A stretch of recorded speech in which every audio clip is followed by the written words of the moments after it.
Hello and welcome to Aren't You Exhausted, the podcast. I'm your host, Ashley, and twice a week I sit down with my husband, Liam, as co-host, and we discuss things going on in Girl World, sometimes Am I the Asshole subreddit posts, and random other subjects pertaining to entertainment.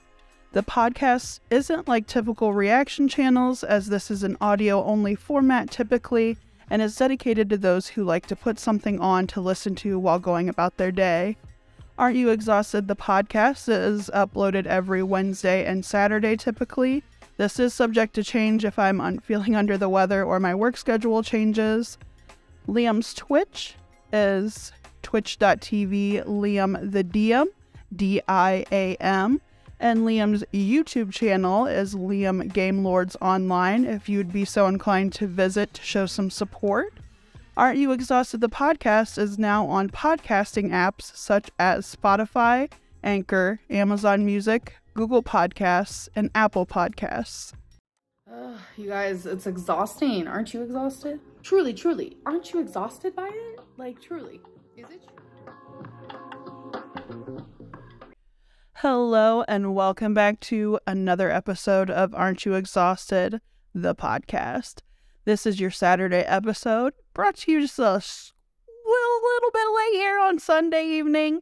I am your host, Ashley, and today is only going to be discussing a little bit of things, and it's going to be just me, you guys. I'm going on the stag tonight. My husband is doing other things, prepping for some interviews for later this week for a better financial situation. So on today's episode, we're going to be discussing Chantal's latest drama with some information gathered from Bubble Tea's great investigatory videos surrounding Salah and Murad's business. Sorry, I was corrected in the comments on the proper pronunciation of his name. It's Murad. Chantal's distancing from the live streaming after Allah and Murad went and had a live stream together showing off the office /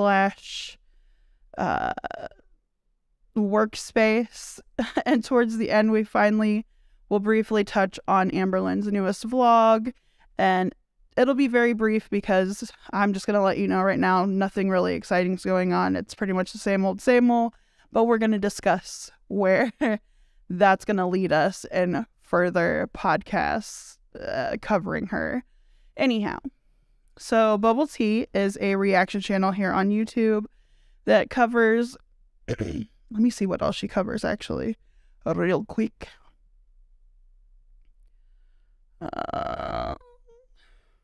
Because I'm not like 100% familiar with her. I'm a recent subscriber to her content because of her covering Salah and Murad and Foodie Beauty, of course.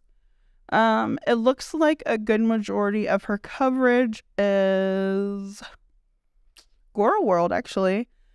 She has a few vlogs sprinkled in, but the good majority of her content, well, it seems to be kind of half and half, are live streams discussing Girl World or vlogs. Anyhow, she has 2.14k subscribers, so she's doing fairly well in Girl World content. We're going to go ahead and move on to things that she's actually covered that I found very beneficial to the storyline that is unraveling in the Chantal verse right now. Bubble Tea started out with information collected via Kiwi Farms posts, where members had been deep diving to find out more about Salah and Murad's business.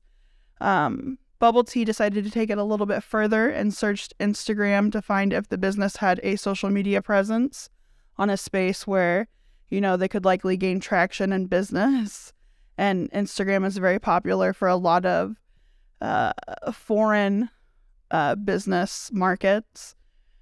She was able to find 3 accounts that came up under the Aldar Taib Correct me if I'm wrong. I don't know if I'm pronouncing it right.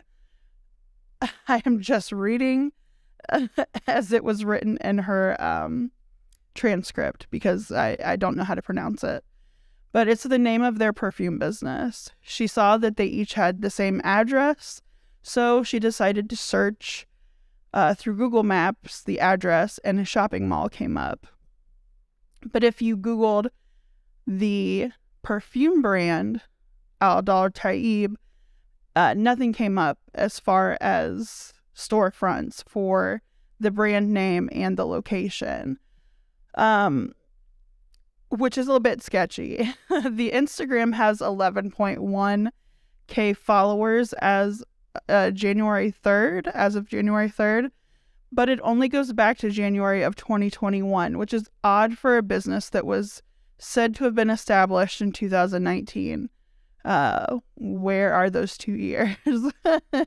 She also noticed that the page's highest liked post only had 91 likes on it, and other than that, it really showed no real engagement on their page.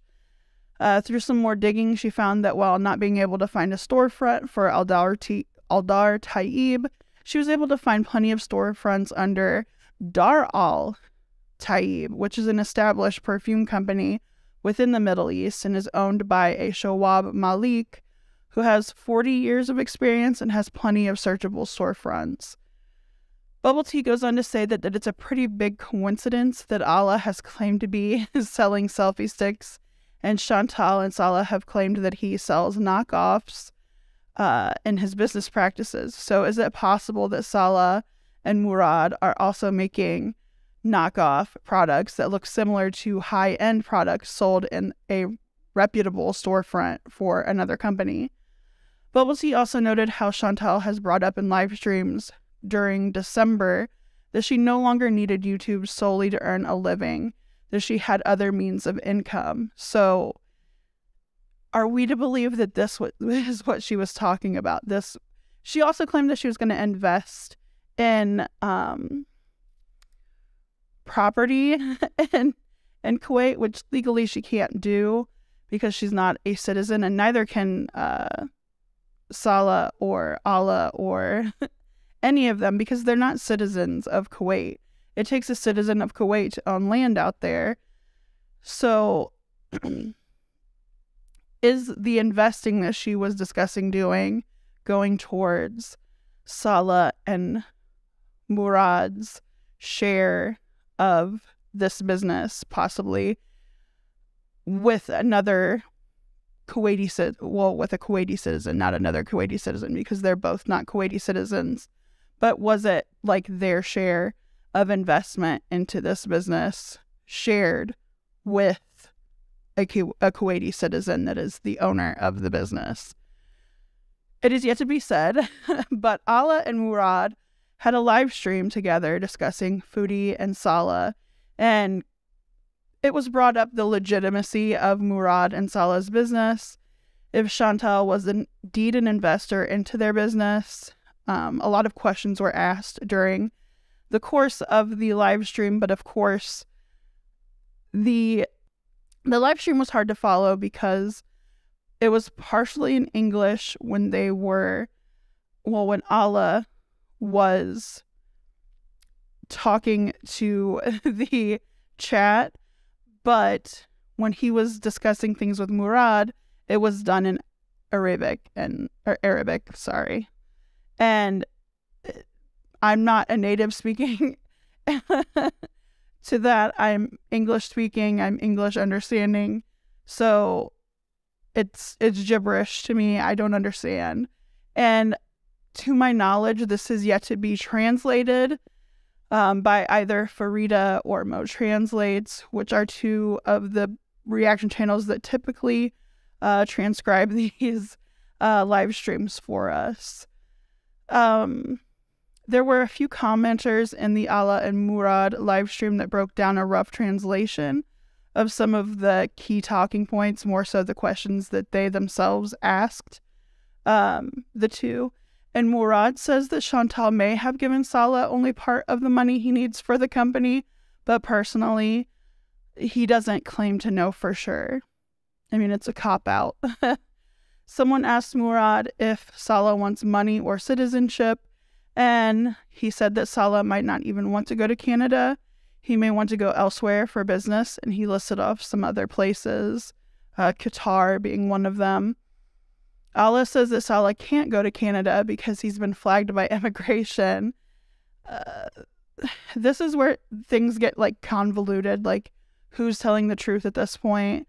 Murad says he might want to go to Canada on a tourist visa after he gets 4,000 dinar in his bank account, which is roughly a little over $13,000 USD or almost $18,000 Canadian. So Chantal has a lot of saving to do, or I guess technically she could get a high interest rate loan to take out, but with the bankruptcy and her finances in the state that they are at the moment, I don't think that's even a viable option for her.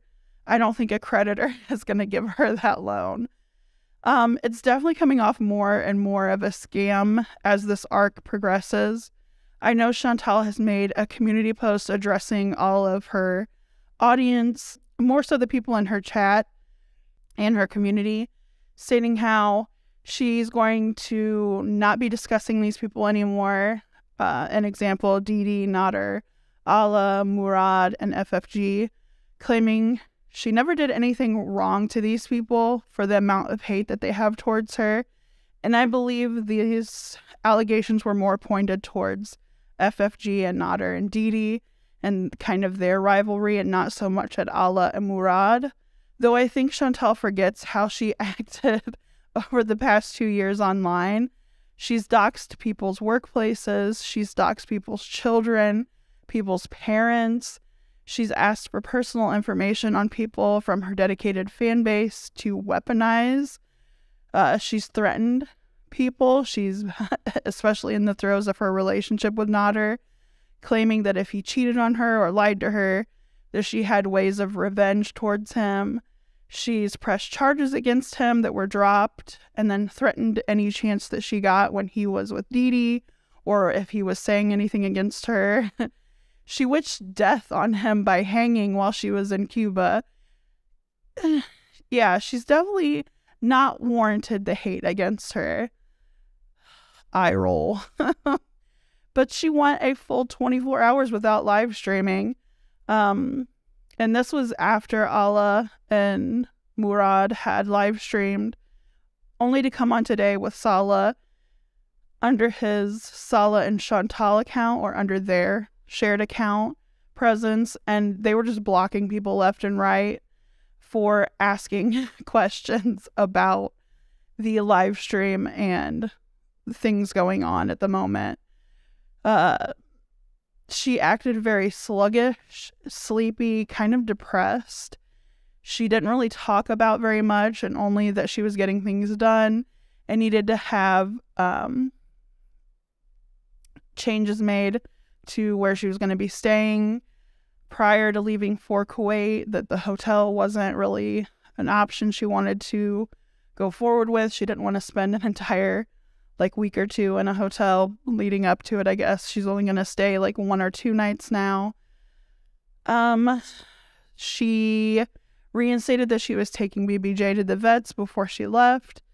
Who knows when that's going to be and what's going to be the outcome of it. Is she going to actually tell us the outcome of it?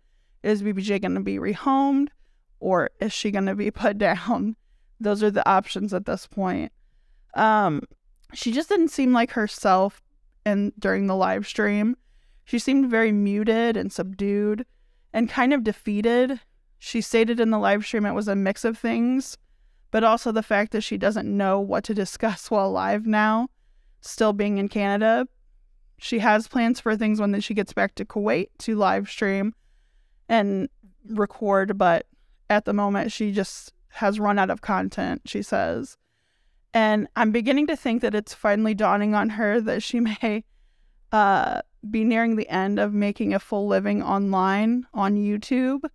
I think a lot of her fan base is going to leave once back in Kuwait, as her vlogs really don't cut it and aren't that interesting. They're not filmed very well. They're not very good quality. And the chemistry between her and Saleh in these videos are a little embarrassing. I mean, I know that there are traditions of how men and women should interact, especially in a social setting, being Muslim or coming from a Muslim community, but you can show affection for someone with more than just being intimate, and their interactions with one another are very like robotic and forced and stiff, and it's just really cringy to watch. It's almost like an interaction of cousins or something. It's very weird. There's a very weird air to it, and it's very cringy, very secondhand embarrassing to watch, and a lot of her fan base is going to drop off because of that, because they don't really care for that part. They know that that's not really her. That's not why they started watching her. So maybe the new fan base will be enough to keep her afloat. Maybe not, though. And now let's shift focus onto Amberlynn. She posted a new vlog yesterday showing off her diamond painting board, and I'm assuming she's sponsored or has some kind of deal with a company right now, as she's advertising a discount code using her name in the description of the vlog. Whatever. Anyhow, the vlog consisted of her just discussing the weight loss surgery process so far, what she has left to do. She addressed some of her concerns and how she needs to keep things positive. Just more of the same old, same old. It was really lackluster, and I don't know about you, I'm getting kind of tired of the same 3 things in her vlogs. She either sits and just talks about really uninteresting things the entirety of the vlog, shows off grocery hauls, or tries to scold and troll her audience. So I guess until she has the surgery or does something radical or notable, I may be covering her a little less in the podcast going forward. And that's all, folks. That's all we are discussing tonight. I'm hoping Chantal live streams again later tonight, and I'll have more to cover for Wednesday. But as it's going right now, it may end up being Am I the Asshole content for Wednesday, and then just saving the review of things going on in Goro World for Saturday's episode. But we will see. Liam will be joining me again on Wednesday. I think that's if he doesn't have any interviews. But other than that, I think that's going to be it for tonight. Thank you guys for listening. Thank you guys for subscribing. Thank you guys for just showing interest in this podcast. I know it's not for everybody, and it's cool that the people that like it, and it's appreciated. Anyhow, that's all from me tonight. I will see you guys Wednesday. Bye!